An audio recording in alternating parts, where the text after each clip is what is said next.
এখনকার সময়ে ধর্ম নিয়ে কথা বলা বেশ দুঃসাহসী কাজ, কারণ এর সব দিকেই ধার। প্রথমে আস্তিক নাস্তিক, এরপর হিন্দু মুসলমান, এরপর শিয়া সুন্নি, অতঃপর আহলে হাদিস আহলে সুন্না, বিতর্ক চলতেই থাকবে। তবে মনোযোগ দিয়ে শেষ লাইন পর্যন্ত দেখলে আপনি যেই মতাবলম্বী হন, এই ভিডিওটি আপনার চিন্তায় একটা আমূল পরিবর্তন আনবে, এটা জোর দিয়ে বলতে পারি। Well, you will not be entertained, I am not a comedian, কিন্তু আপনি অনেক সমৃদ্ধ হবেন। এসব আমার ব্যক্তিগত ভাবনা বা দৃষ্টিভঙ্গি। আমার বোঝায় অবশ্যই ভুল থাকতে পারে, আবার আমার বক্তব্যকেও আপনি ভুল বুঝতে পারেন। তাই আপনার ভাবনা বা মতামত কমেন্টে জানালে আমরা সবাই নিজেদের আরও সমৃদ্ধ, আরও পরিণত করার সুযোগ পাব। আমি কোনো ধর্ম প্রচারক নই। আমার আলোচনার উদ্দেশ্য কারো ধর্ম বিশ্বাস অবিশ্বাসকে প্রভাবিত করা নয়, বরং আমাদের সামগ্রিক আচার আচরণে ধর্মের প্রভাব বা ধর্মীয় ব্যাখ্যার ভূমিকা বিশ্লেষণ করা। আমি পার্সোনাল ডেভেলপমেন্ট ট্রেনার, তবে পার্সোনাল ডেভেলপমেন্টের আলোচনায় ধর্ম নিয়ে কেন কথা বলছি, এই ভিডিওতে তার জবাব পাবেন। ধর্মের মৌলিক শিক্ষা কী, কোর বিউটি কী, সেটাই এই ভিডিওর মূল বক্তব্য। ধর্ম বিষয়ক কোনো বক্তব্যকে বৈজ্ঞানিক না অবৈজ্ঞানিক হিসাবে নেব, এটা প্রাথমিকভাবে নির্ভর করে আমাদের এক্সিস্টিং ধর্মীয় বিশ্বাস বা রিলিজিয়াস মাইন্ডসেটের উপর। পৃথিবীর সব মানুষের কাছেই, এমনকি নাস্তিকদের কাছেও তাদের ধর্মীয় বিশ্বাস বিজ্ঞান ভিত্তিক, সার্বজনীন সত্য। কিন্তু বিজ্ঞান মানে যেটা আমরা বিশেষভাবে জানি, যে সম্পর্কে আমাদের কাছে এভিডেন্স আছে। আর বিশ্বাস হচ্ছে যেটা জানি না কিন্তু বিশ্বাস করি। যেমন আপনার দুটো হাত আছে এবং আপনি এটা জানেন, তো আপনি নিশ্চয়ই বলবেন না যে আমি বিশ্বাস করি আমার দুটি হাত আছে, কারণ আপনি এটা জানেন। আল্লাহ, আসমানি কিতাব, পরকাল, ফেরেশতা, এসবকে কি জানতে বলা হয়েছে না বিশ্বাস করতে বলা হয়েছে? বিশ্বাস। আল্লাহর অস্তিত্ব প্রমাণ করতে হলে সেটা আল্লাহই সবচেয়ে ভালো করতে পারতেন। তিনি সরাসরি মানব জাতির উদ্দেশ্যে ভাষণ দিতে পারতেন। আবার যারা স্রষ্টায় বিশ্বাস করেন না, সেই অবিশ্বাসও কিন্তু বিশ্বাস, বিজ্ঞান নয়। Absence of evidence is not the evidence of absence. America আবিষ্কারের আগেও আমেরিকা ছিল, শুধু মেইন স্ট্রিম ওয়ার্ল্ডের মানুষ জানতো না। এখন ধর্ম কেন বিশ্বাস ভিত্তিক, প্রমাণ বা বিজ্ঞান ভিত্তিক নয়?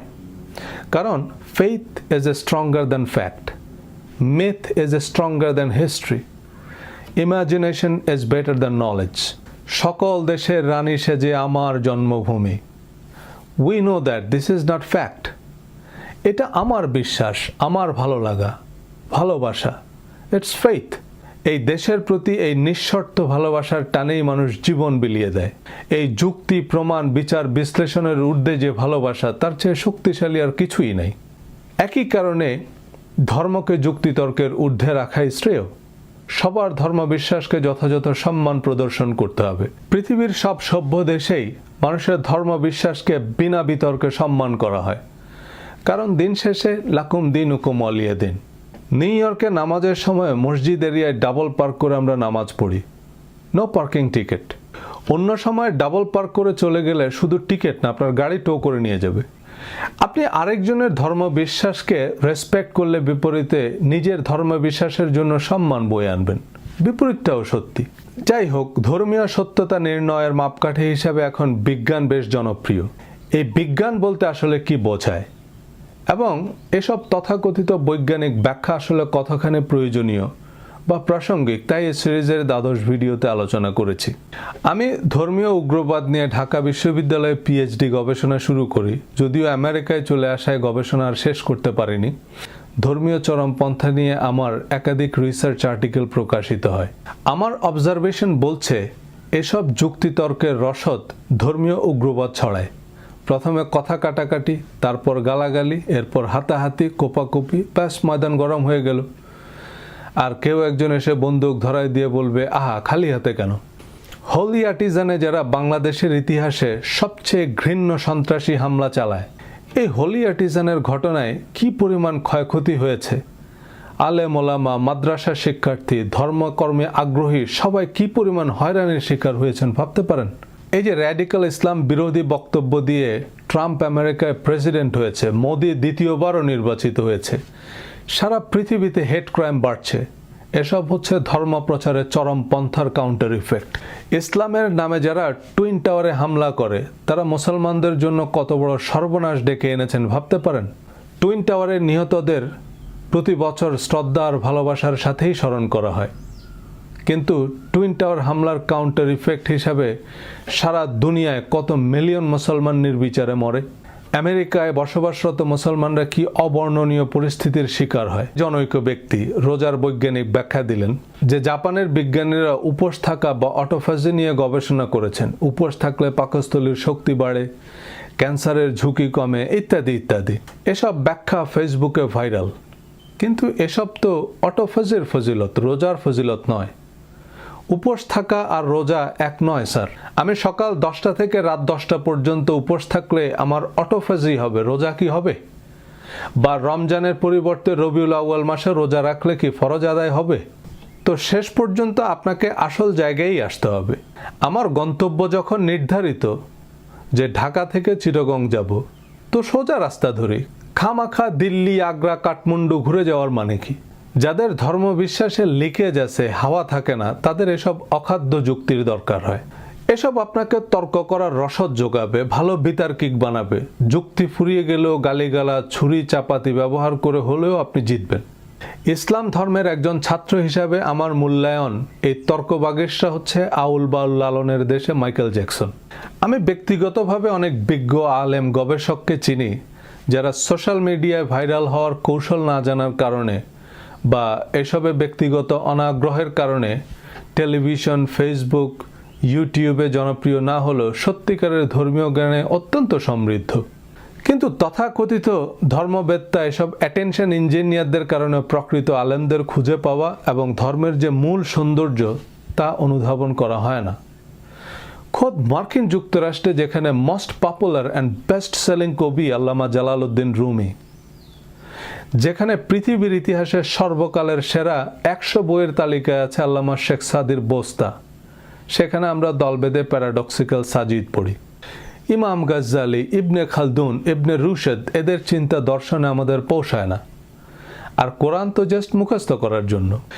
এসব অপ্রাসঙ্গিক যুক্তি প্রমাণ আমাদের যে কারণে দরকার তা হচ্ছে আমাদের ধর্মবিশ্বাস এখন শুধু অনুভূতি সর্বস্ব।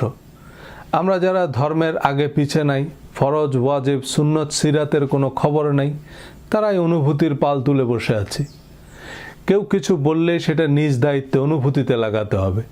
আমাদের এখন স্রষ্টায় বিশ্বাস বা কোরআন অনুসরণের চেয়ে নবীর অবমাননাকারী, কোরআন অসম্মানকারী অমুসলিম বা ধর্মবিদ্বেষী বর্ণবাদী নাস্তিকদের সাথে অশ্লীল অশ্রাব্য তর্কের লড়াইয়ে জেতা জরুরি। গালিগালাজের প্রতিযোগিতায় চ্যাম্পিয়ন হওয়া চাই। শুয়ারের সাথে কুস্তি লড়তে গিয়ে আমাদের ময়লায় নেমে পড়তে হবে। নিজের গায়ের গন্ধে যেন শুয়ার পালায় সে কৌশল নিতে হবে। যুগে যুগে দেশে দেশে যারা ধর্ম প্রচার ও প্রতিষ্ঠা করেছেন তারা চরম আত্মত্যাগ, পরম ধৈর্য আর সর্বোত্তম আচরণ দ্বারা মানুষকে ধর্মে আকৃষ্ট করেছেন। আমার এ ঘর ভাঙিয়াছে যে বা আমি বাঁধি তার ঘর, আপন করিতে কাঁদিয়া বেড়াই যে মোরে করেছে পর। কিন্তু ধর্ম প্রতিষ্ঠার পর কিছু সুবিধাভোগী ধর্ম ব্যবসায়ী ধর্মের অপব্যাখ্যা দিয়ে ধর্মের আড়ালে নিজেদের স্বার্থ হাসিলে অত্যাচারী বিলাসী রাজা হয়ে ওঠে। তখনই সাম্রাজ্য পতনের মতো মানুষ ধর্মবিমুখ হতে শুরু করে। যারা লাইনে লাইনে সংখ্যাগরিষ্ঠ মুসলিম দেশে এই হবে না, ওই হবে না বলছেন, তারা কি আমাদের কথা ভাবেন যে আমেরিকায়, ইউরোপে তো মুসলমানরা সংখ্যালঘু? কয়েকজনকে দেখলাম আমেরিকায় বসে ফেসবুকের মাধ্যমে দেশে ইসলাম কায়েম করেন, বিধর্মীদের কাছ থেকে জিজিয়া কর আদায় করেন। তো এমন একজনকে জিজ্ঞেস করলাম, ভাই আমেরিকায় তো আমরা সংখ্যালঘু, তো এরা যদি আমাদের কাছে জিজিয়া কর দাবি করে? বলেন না, এটা তো মানবাধিকারের দেশ। দেখুন, আমরা ধার্মিক কারণ তাতে সব দিক থেকেই আমাদের স্বার্থ রক্ষা হয়। ধর্মের নামে যেসব বর্বরতা, নিষ্ঠুরতা আমরা দেখি, এদেরকে ধার্মিক বললে কেন মানুষ ধর্মে অনাগ্রহী হবে না? মসজিদ ভাঙে ধার্মিকেরা, মন্দির ভাঙে ধার্মিকেরা, তবুও তারা দাবি করে তারা ধার্মিক। ফেসবুকে আস্তিক নাস্তিক বিতর্কের যেসব গ্রুপ আছে, সেখানে মস্ত বড় সব কুস্তিগিরদের কমেন্ট পড়ে নিজেকে একটু জিজ্ঞেস করুন, এসব কি একজন ধার্মিকের ভাষা হতে পারে? আপনি আরেকজনের ধর্মকে গালি দিচ্ছেন, তো সে গালি জানে না? নাস্তিক বেচারার তো কোনো ধর্ম নাই, ধর্মগ্রন্থ নাই, নবী বা আদর্শ নাই, কিন্তু আমি আমার ধর্ম থেকে কি শিখলাম? প্রতিটা ধর্মের, এমনকি ধর্ম নিরপেক্ষতার মৌলিক শিক্ষা প্রায় একই। ধর্ম নিরপেক্ষতা মানে ধর্ম অবমাননা নয়। কিন্তু মন্দ লোকগুলোই এখন ধর্মের মালিক বা প্রতিনিধি সেজে ধর্মের নামে বা ধর্মনিরপেক্ষতার নামে অসহিষ্ণুতা, সাম্প্রদায়িকতা, প্রতিহিংসা ছড়াচ্ছে। মর্গ্যান ফ্রিম্যান খুব চমৎকার বলেছেন, "There is no bad religion, there are only bad people." কোনো অসভ্য ধার্মিক অধার্মিকের সাথে লড়তে গেলে আপনাকে তো আরও বেশি অসভ্য হতে হবে। তাই সিম্পলি ইগনোর দেম, কারণ এরা কোনো ধর্ম বা মতবাদের প্রতিনিধি নয়। শেখ সাদি রহমতুল্লাহ আলাইহির কবিতা নিশ্চয়ই মনে আছে, কুকুরের কাজ কুকুরে করেছে, কামড় দিয়েছে পায়, তাই বলে কি কুকুরকে কামড়ানো মানুষের শোভা পায়? আমাদের কি আদৌ এসব বিতর্কের প্রয়োজন আছে? এসব বিতর্কের আউটকাম কি? এসব বিতর্কে জড়িয়ে আমরা বিরোধী মতকে প্রমোট করছি। একজন অখ্যাত হিন্দু মহিলা ট্রাম্পের কাছে গিয়ে কি বলেছে সেটা হোয়াইট হাউসের ওয়েবসাইটে গিয়ে আমাদের কতজন দেখেছেন বা দেখতেন? শখানেক। ইউরোপ আমেরিকায় যারা সে ভিডিও দেখলে দেশের ভাবমূর্তি ধ্বংস হয়ে যেত, তাদের কতজন বাংলাদেশকে সুইজারল্যান্ড মনে করেন? বা কতজন তার এই ইংরেজি বুঝত বা তার সে বক্তব্যকে আমলে নিত? কিন্তু তার সে বক্তব্য সকলের কাছে অত্যন্ত গুরুত্বের সাথে পৌঁছে দেওয়ার ইমানি দায়িত্ব আমরা নিয়েছি। সমালোচনার নামে আমরা নেগেটিভিটি প্রমোট করি। এজন্যই বলা হয় বোকা বন্ধুর চেয়ে বুদ্ধিমান শত্রু উত্তম। শেরে বাংলা ফজলুল হক একবার বক্তৃতা করার সময় শ্রোতাদের মধ্য থেকে কেউ তাকে লক্ষ্য করে ডিম ছুঁড়ে মারলে উনি তাৎক্ষণিক বলা শুরু করলেন, "আমি আজ সত্যি খুব আনন্দিত, গর্বিত যে একজন মানুষকে অপমান করতে হলে যে তাকে ডিম মারতে হয়, এটুকু অন্তত আমার বাঙালি বুঝছে।" ফিজিক্স, কেমিস্ট্রি, মহাকাশ বিজ্ঞান, ডারউইন, কোপার্নিকাস ছেড়ে নিজেদের বেশ জ্ঞানী প্রমাণ করতে গিয়ে আমরা নিজেদের মূর্খ প্রমাণ করছি। আগের ভিডিওতে বলেছি যে বিজ্ঞান মানে বিশেষ জ্ঞান, আর বিশেষজ্ঞ মানে কোনো একটা বিশেষ বিষয়ে যিনি বিজ্ঞ বা যার গবেষণা লব্ধ জ্ঞান আছে। ধর্মকে যখন বিশেষভাবে অধ্যয়ন করা হয় তখন সেটাও বিজ্ঞান। বিজ্ঞানের বিপরীতার্থক শব্দ কি হতে পারে? খুব সম্ভবত মিথ বা সুনির্দিষ্ট তথ্য প্রমাণহীন লোকগাথা। কিন্তু এই মিথ নিয়ে যখন গবেষণা করা হয় তখন আবার তা মিথোলজি। এখন একজন মানুষ তো দুনিয়ার সব বিষয়ে বিশেষজ্ঞ হতে পারে না। আপনি সবার থিওরি ভুল প্রমাণ করেন বা অনেক নাস্তিকরা এসব থিওরির আলোকে ধর্মকে ভুল প্রমাণ করে, তো আপনার ডিসিপ্লিন কোনটা? কিন্তু এসব থিওরি ভুল প্রমাণ করার কি দায় আমার? আমি বিশ্বাস করি আল্লাহ এই বিশ্ব ব্রহ্মাণ্ডের স্রষ্টা, আর কোরআন তার বাণী। আবার ডারউইনের এক কথায় আমার ডায়রিয়া শুরু হয়ে যায়, আমাকে ডাক্তার সাহেবের কাছে দৌড়াতে হয়। তো এই আবার কেমন বিশ্বাস? ডারউইন ছিলেন একজন বায়োলজিস্ট। তিনি প্রাণের বিবর্তন নিয়ে গবেষণা করেছেন। তার সমসাময়িক কালে এবং পরবর্তীতে আরও অনেকেই বিষয়ে গবেষণা করেন। রাসেল ওয়ালেসও একই সময়ে একই সিদ্ধান্তে পৌঁছান। একই সাথে তাদের দুজনের বই প্রকাশিত হয়। কিন্তু ডারউইন আগে থেকেই বেশ বিখ্যাত ছিলেন, তার ফ্যান ফলোয়ার, সাবস্ক্রাইবার বেশি ছিল। সো ডারউইন পায়োনিয়ার হিসাবে পরিচিতি পায়। কিন্তু রাসেল ওয়ালেস শুধু আস্তিকই ছিলেন না, বেশ ধার্মিকও ছিলেন। আমেরিকার বড় বড় চার্চ, হার্ভার্ড ইউনিভার্সিটির ধর্মতত্ত্বের অধ্যাপকরা ডারউইনের তত্ত্বকে বাইবেলের সাথে সাংঘর্ষিক বলেনি, বরং অনেক ধর্মতাত্ত্বিক ডারউইনের তত্ত্বকে স্বাগত জানিয়েছে যে বিবর্তনের যে প্রক্রিয়া ডারউইন ব্যাখ্যা করেছেন, this is the natural way how god creates life. কিন্তু পরবর্তীতে থমাস হ্যাক্সলি বানরের বিবর্তনের মাধ্যমে মানুষের আকৃতির যে ক্যারিকেচার তৈরি করেন তা হয়ে যায় বিবর্তনবাদের প্রতীক। আর ডারউইনিজম মানে দাঁড়ালো মানুষ বানর ছিল। ধরেন ডারউইন বলেছে দাঁতখানি চাল, মুসুরির ডাল, চিনি পাতা দই, দুটা পাকা বেল, সরিষার তেল, ডিম ভরা কই। কিন্তু এটা ডাক্তার, মোক্তার, কবিরাজ, ইউটিউব মহাদ্দেশ বা ফেসবুকারবার্গ বিভিন্ন জনের তর্জমা তাফসিরের মধ্য দিয়ে যখন আম পাবলিকের কাছে পৌঁছায় তখন এটা হয়ে গেল দাঁতখানি বেল, মুসুরির তেল, সরিষার কই, চিনি পাতা চাল, দুটা পাকা ডাল, ডিম ভরা দই। কারণ আমি ডারউইনিজমের কিছু বুঝছি, কিছু উল্টা বুঝছি, কিছু বুঝি নাই, কিছু কি যে বুঝি নাই তাই বুঝি নাই। এবার আমি এ তত্ত্ব ব্যাখ্যা করতে গেলে শ্রোতাদের অবস্থা কি হবে? উইকিপিডিয়ায় 2 লাইন পড়ে একটু ইলেকট্রন প্রোটন বলতে পারলেই আমি পদার্থবিদ নই। এটা যত তাড়াতাড়ি বুঝতে পারবো ততই তা আমাদের জন্য উত্তম। কট্টর খ্রিস্টানরা হঠাৎ করে বিবর্তনবাদকে বাইবেলের বিরোধী বলে প্রত্যাখ্যানের দাবি তোলে। আমেরিকায়ও এই বিবর্তনবাদ পাঠ্যক্রমে অন্তর্ভুক্ত করতে সর্বোচ্চ আদালতের হস্তক্ষেপ দরকার হয়েছিল। আবার যারা বিভিন্ন বৈজ্ঞানিক তত্ত্বের ভিত্তিতে ধর্মকে চ্যালেঞ্জ করেন তাদের জন্য সোজা উত্তর, ডারউইন যাই বলেছে তা তার জন্য বা সংশ্লিষ্ট ডিসিপ্লিনের যারা ছাত্র, শিক্ষক বা গবেষক তাদের জন্য বিজ্ঞান, কারণ সে বিষয়ে তাদের বিস্তর গবেষণালব্ধ বিশেষ জ্ঞান আছে। কিন্তু আমার জন্য তো তা বিজ্ঞান নয়, কারণ সে বিষয়ে বিশেষ জ্ঞান তো দূরে থাক, কোনো জ্ঞানই তো আমার নেই।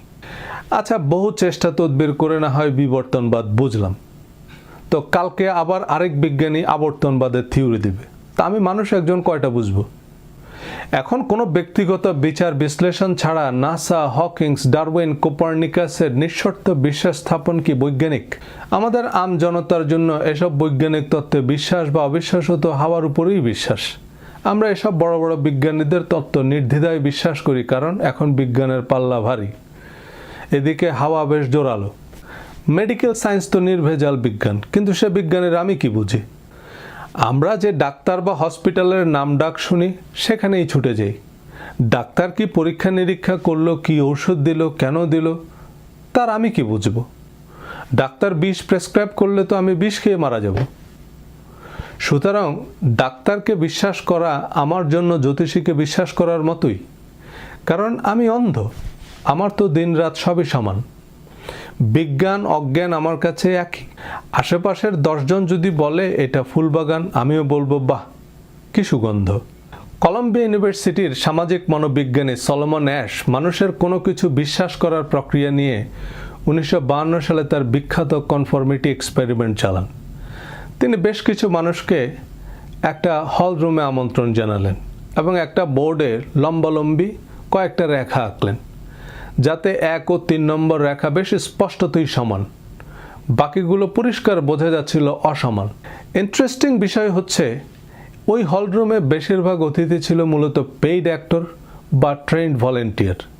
এবার সলোমন অ্যাশ পেইড আনপেইড অ্যাক্টরদের এক এক করে জিজ্ঞেস করলেন কোন দুটি রেখা সমান, এবং তারা যথারীতি ভুল উত্তর দেয়, যেমন 3 এবং 5 সমান, যদিও পরিষ্কার বোঝা যাচ্ছিল 3 এবং 5 নম্বর রেখা মোটেও সমান নয়।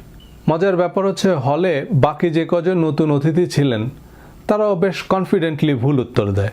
সুতরাং আমাদের চারপাশের পেইড আনপেইড অ্যাক্টররা যেটাকে বিজ্ঞান বলবে, আমার কাছে তাই বিজ্ঞান।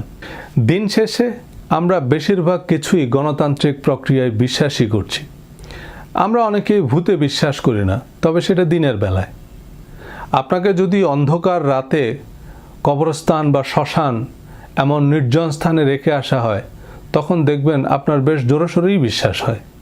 আমার এক বন্ধু অক্সফোর্ড ইউনিভার্সিটিতে পপুলেশন এজিং নিয়ে গবেষণা করছে তার পিএইচডির অংশ হিসাবে। তার ফেসবুক স্ট্যাটাসে কিছুদিন আগে পপুলার সায়েন্স সম্পর্কে লিখে।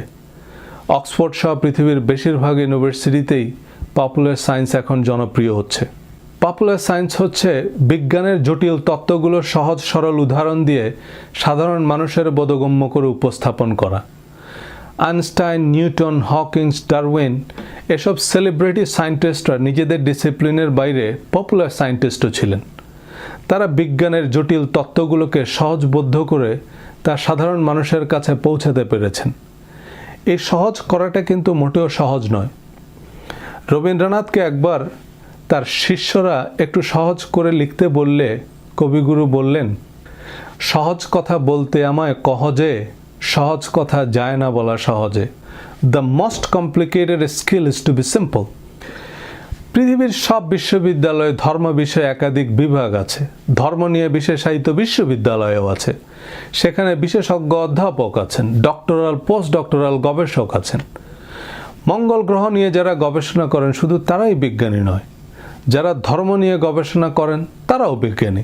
এবার সত্যিকারের ধর্মবেত্তাদের, ধর্ম বিশারদদের পপুলার সায়েন্সে মনোযোগ দিতে হবে। অপ্রয়োজনীয়, অপ্রাসঙ্গিক, গুরুত্বহীন বিষয়গুলোকে বাদ দিয়ে ধর্মের মৌলিক শিক্ষা সাধারণ মানুষের জন্য সহজবোধ্য করে উপস্থাপন করা সময়ের দাবি। লিস্ট ইম্পর্ট্যান্ট এজেন্ডাগুলো টপ প্রায়োরিটি লিস্টে থাকলে মোস্ট ইম্পর্ট্যান্ট এজেন্ডা আলোচনার বাইরে চলে যাবে। আগেই বলেছি এই সহজ করাটা সহজ নয়। টেলিভিশনে বিভিন্ন ইসলামী অনুষ্ঠানে যারা বিখ্যাত আলোচক, ওয়ায়েজিন আছেন, অনেকের সাথেই আমার ব্যক্তিগত সখ্যতা আছে। অনেকেই একমত যে আমরা অতি নগণ্য বিষয়গুলো নিয়েই বেশি সময় নষ্ট করছি। কিন্তু কিছু করার নাই। দাড়ি টুপি পাঞ্জাবি বাদ দিলে আমার ওয়াজ আর কেউ শুনবে না, আমার পেছনে কেউ নামাজ পড়বে না। প্রশ্নোত্তর পর্বে মানুষ আরও গুরুত্বহীন প্রশ্ন করে, যেমন চামচ দিয়ে খাওয়া যাবে কিনা, গরম পানি দিয়ে গোসল করা শরিয়া সম্মত কিনা। এসব উত্তর না দিলে তো আমার ইমামতিই থাকে না, বলবে হুজুর কিছু জানে না। কিন্তু এগুলো নেহায়তই কমন সেন্স। আপনি হাত দিয়ে চামচ দিয়ে টকবি দিয়ে যেমনে খুশি অমনে খান, এগুলো কি আল্লাহ ঠিক করে দিবে নাকি? কবি নির্মলেন্দু গুণকে একবার পুলিশ চেকপোস্টে থামায়, তো পুলিশ ওনারা চিনতে পারে নাই। একজন হঠাৎ বলে উঠল, এই তোমার মোচ এত বড় কেন? তো কবি হেসে বললেন, কার মোচ কত বড় হবে এটাও কি সরকার ঠিক করে দিবে? একইভাবে আমি ঠান্ডা পানি দিয়ে গোসল করব নাকি গরম পানি দিয়ে গোসল করব, এটাও আল্লাহ ঠিক করে দিতে হবে, আমার আক্কেল নাই। দেখুন, আমি ওয়াজও করি না, ইমামতিও করি না, তাই আমি যত সহজে এই কথাগুলো বলতে পারি, অন্যরা চাইলেও সেটা পারেন না। আমরা কোনো কোম্পানির এসইউভিকে সাধারণত জিপ বলি, কারণ জিপ এসইউভি ছাড়া অন্য কোনো ধরনের গাড়ি বানায় না, এটি ব্র্যান্ডিং। একজন ধর্মপ্রাণ মুসলমান মাত্রই আমরা কি বুঝি? তিনি জীবন মৃত্যুর সন্ধিক্ষণেও নামাজ কাজা করবেন না, যত দীর্ঘ যত গরমের দিনই হোক রোজা ভাঙবেন না, লাখ টাকা দিলেও শূকরের মাংস মদ বা সুদ খাবেন না, সামর্থ্য থাকলে একাধিকবার হজ করবেন, ওমরা করবেন, রাত জেগে তাসবিহ তাহলিল করবেন, কোরআন তেলাওয়াত করবেন, দাড়ি টুপি পাঞ্জাবি বা হিজাব তো অবশ্যই, মসজিদের জন্য মুক্ত হস্তে দান করবেন। হ্যাঁ, অসংখ্য ধর্মপ্রাণ মানুষ আছে যারা কেবল আল্লাহর সন্তুষ্টির জন্যই লোকচক্ষুর অন্তরালেই এসব করেন। কিন্তু আমাদের নামাজ রোজায় পোশাক পর্দায় অন্য আরেকজন মানুষের উল্লেখযোগ্য কিছুই যায় আসে না। এগুলো হচ্ছে মূলত আত্ম উন্নয়নের রেসিপি, আত্মনিয়ন্ত্রণের formula, process to purify oneself. কিন্তু দিন শেষে আমরা দেখতে চাই আউটকাম কি। আপনার বিরিয়ানি যদি মুখেই দেয়া না যায়, তো আপনি কেকা ফেরদৌসি হলেও কারো কিছু যায় আসে না। নাও ইম্যাজিন এ ডিফারেন্ট ইমেজ, যে একজন মুসলমান মাত্রই সে জীবন মৃত্যুর মাঝখানেও মিথ্যা কথা বলে না, না খেয়ে মারা গেলেও চুরি করে না, প্রতারণা করে না, আমানতের খেয়ানত করে না, কোনো অবস্থাতেই প্রতিশ্রুতি ভঙ্গ করে না, মানুষের অনুপস্থিতিতে তার দোষ ত্রুটি নিয়ে কথা বলে না, কারো নামে মিথ্যাচার করে না, কথায় আচরণে কাউকে কষ্ট দেয় না, কারো সাথে দুর্ব্যবহার করে না, চাকুরিতে পেশায় কোনো অসৎ উপায় অবলম্বন করে না, ব্যবসায় অনিয়ম করে না, অহংকার হিংসা লোভমুক্ত, যা আছে তাতেই সন্তুষ্ট, অসহায় বিপদগ্রস্ত কেউ মুসলমানের কাছে গেলে খালি হাতে ফিরে না, চরম শত্রুর অমঙ্গল কামনা করে না। জি হ্যাঁ, এসবই ধর্মের মৌলিক শিক্ষা। এটাই একজন প্রকৃত মুসলমানের বৈশিষ্ট্য। এই বৈশিষ্ট্য না থাকলে যত বড় মসজিদের পেশ ইমামই হোক, সে গুলিস্তানের নকল আইফোনের মতোই ফেক মুসলমান। তারা মুসলমান মনে করছেন তো ঠকছেন। বলেন, এসব যদি হয় সকল মুসলমানের চরিত্র বৈশিষ্ট্য বা ধর্ম, তাহলে কি ইসলাম ধর্ম আপনাকে প্রচার করতে হবে? না। রোলস রয়েসের বিজ্ঞাপন দেয়া লাগে না, বিজ্ঞাপন দেয়া লাগে ফেয়ার অ্যান্ড লাভলির, কারণ এটা কোনো কাজ করে না। Believe me, I tried that shit. মুসলমানরা যদি সত্যি সত্যি মুসলমান হতো, তবে কোনো মুসলিম দেশে থানা পুলিশ কোর্ট কাছারি কিছুই লাগতো না। সে দেশের জিডিপি জিআরপি যাই হোক, সে দেশ পৃথিবীর স্বর্গ। প্রীতীয় প্রেমের পুণ্য বাঁধনে যবে মিলি পরস্পরে, স্বর্গ আসিয়া দাঁড়ায় তখনই আমাদেরই কুড়ে ঘরে। আমার একটি ভিডিওতে একজন কমেন্ট করেছেন যে একবিংশ শতাব্দীতে ধর্মের প্রয়োজন নেই।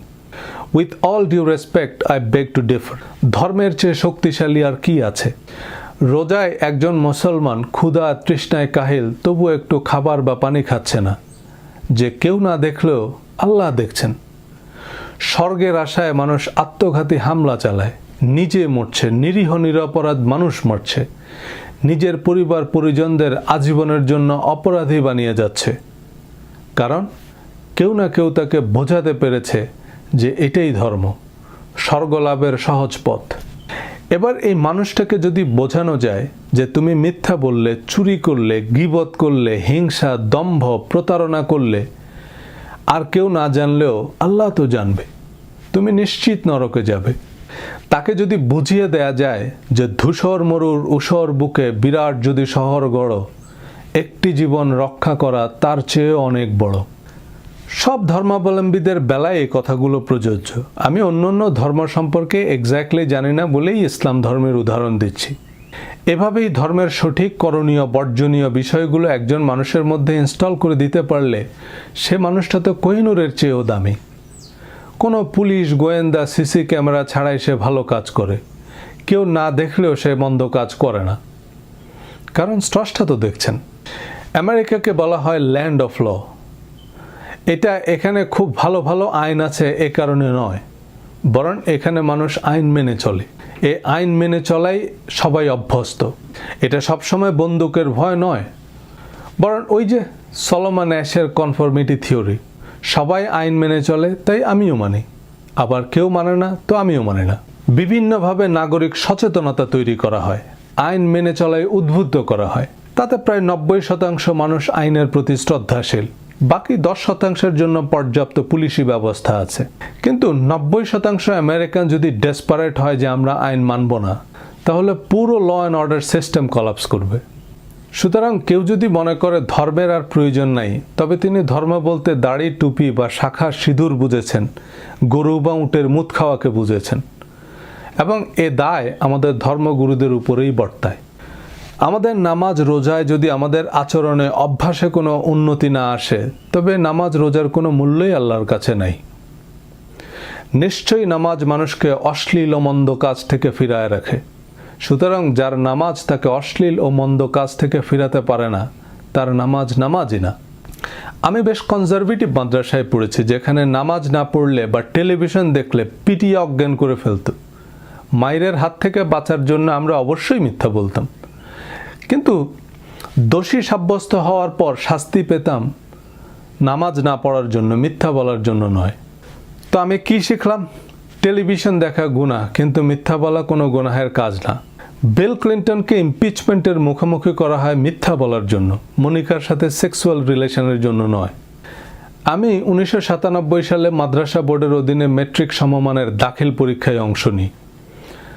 আমাদের ব্যাচে সারা বাংলাদেশে যতজন মাদ্রাসা শিক্ষার্থী অংশ নেয়, প্রায় সবার জন্ম তারিখ 1-3-83। কিভাবে সম্ভব? এই তারিখ থেকে হিসাব করলে মেট্রিক পরীক্ষায় অংশ নেবার ন্যূনতম বয়স হয়। কিন্তু এটা তো আমার জন্ম তারিখ না। সারা জীবনে কতবার জন্ম তারিখ বলার সময় বা লেখার সময় আমাদের মিথ্যা বলতে হয়েছে বা হচ্ছে? এই মিথ্যার উপর ভিত্তি করে চাকরি নিচ্ছি, ইমিগ্রেশন সুবিধা নিচ্ছি, এটা কি নৈতিক?